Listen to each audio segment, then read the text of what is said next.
Hello, everybody. Welcome back to Horror Trans. My name is Stephanie Bree. I'm a transgender woman, and I talk about all things horror.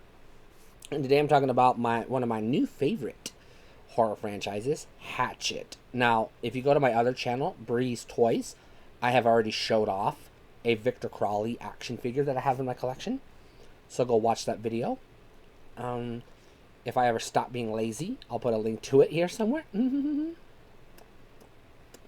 But for the time being, let's just talk about the movie. Full disclosure, I have not seen all of these movies. I've only seen the first 3 Hatchet movies. I have yet to see the one that is simply titled Victor Crowley. So that review is coming, but it's down the road. And the sequels are down the road a little ways because I'm trying not to jump too heavy into sequel territory yet on this channel. Ideally, I'd like this channel to run for several years. Hopefully it gets popular. And so I don't want to run out of horror movies to talk about because I do 5 on the weekend and 5 during the week. That's 10 videos, if you're counting, that's 10 a week. That's a lot of fucking videos. That's a lot of movies to go through. Fortunately, I'm a tremendous horror fan, and now I'm going to talk about the movie because we're a minute and a half in, and you're like, fuck, lady, get on with the movie. For all intents and purposes, this is essentially Friday the 13th, but it's modernized. This is a tried and true, by the book slasher. Which is a good thing because I love slashers. However, this movie's pretty cool for a couple of different reasons. Reason number 1, it's not the only movie that features these guys together, but it's notable for having Robert Englund, Kane Hodder, and Tony Todd all in one picture, one horror movie. And they all give fantastic fucking performances in this film.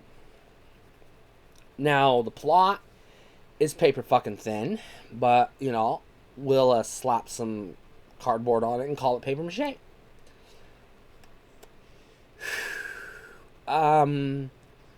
You have 2 douchebags, and I'm going to call them douchebags, and I don't remember their names, and I'm not going to learn their names because they're douchebags, who are running around New Orleans during Mardi Gras. And one guy just wants to see as many tits as he can see, and the other guy just broke up with his girlfriend, so he just wants to meet another girl and fill that hole in his heart as fast as he can. And unfortunately for him, the alcohol and the drugs ain't doing it.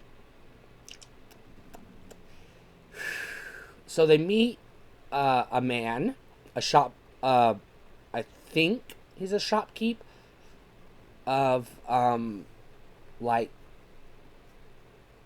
religious, like voodoo religious items, if I'm not mistaken, or he's a I can't remember, but anyways, he's some sort of shopkeeper or voodoo soothsayer or something along those lines. Either or, I don't remember.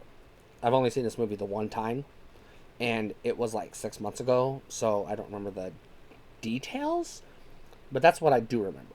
But it's Tony Todd. They meet Tony Todd, and he tells them the story about Victor Crowley and that there's this tour that will take you to his house, I guess, or his lair or whatever.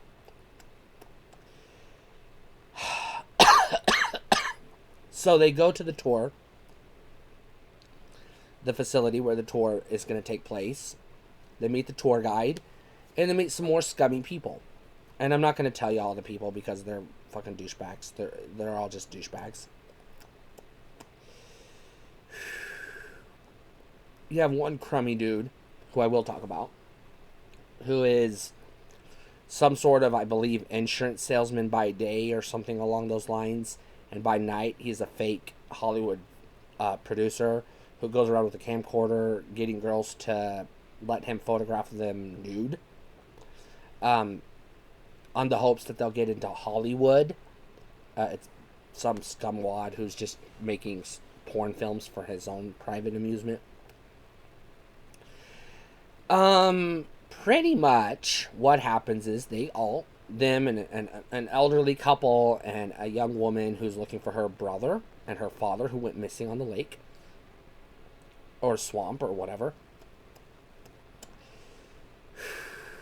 And the tour guide all get on a boat and they go on the tour. The boat breaks down near Victor Crowley's house, and they go into the woods and discover Victor Crowley's house. So we get some flashbacks of Victor Crowley, the story detailing how he died, presumably. And somehow they summon the spirit, the undead spirit of Victor Crowley, who takes a physical form and fucking kills them off one by one in brutal fucking ways.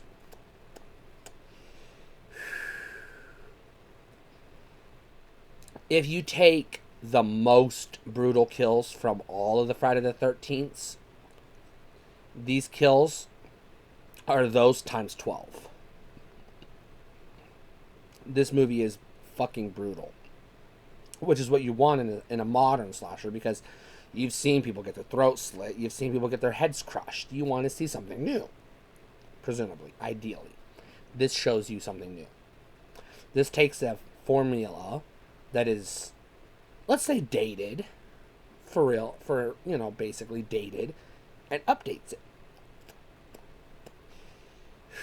But not on the same level as something like Scream, who, reinvents the fucking franchise, or fucking formula from the ground up. This is definitely not a Scream. This is no, Academy Award contender, which I would argue Scream should have won some Academy Awards if it didn't. But that's another story for another day. The Academy snubbing horror films is not new. I believe The Exorcist got some Academy nods, and I believe, what's it called? Hannibal Lecter, what's that one called? Silence of the Lambs got some Academy nods. And then, by and large, horror gets snubbed by the Academy, so whatever. Anyways, like I said, there's no fucking plot. You got a group of people that Victor Crowley's gonna fucking murder, and that's it. They get lost in the woods, and he murders them one by one until we get down to the presumably final girl. And I say presumably, because we don't really see what happens. We just the movie just fucking ends abruptly. It just stops, and you just hope that it made enough money for them to do a sequel, which fortunately they did, but I'm not talking about that today.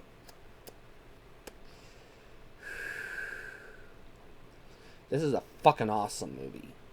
Holy fucking shit, I love this movie. This is 110% a buy. I think if you like slashers, you'll love this. If you're a fan of Friday the 13th, you'll enjoy this. If you're a horror nerd, you'll love the fact that Robert Englund, Tony Todd, and Kane Hodder are all in this, and those are horror legends.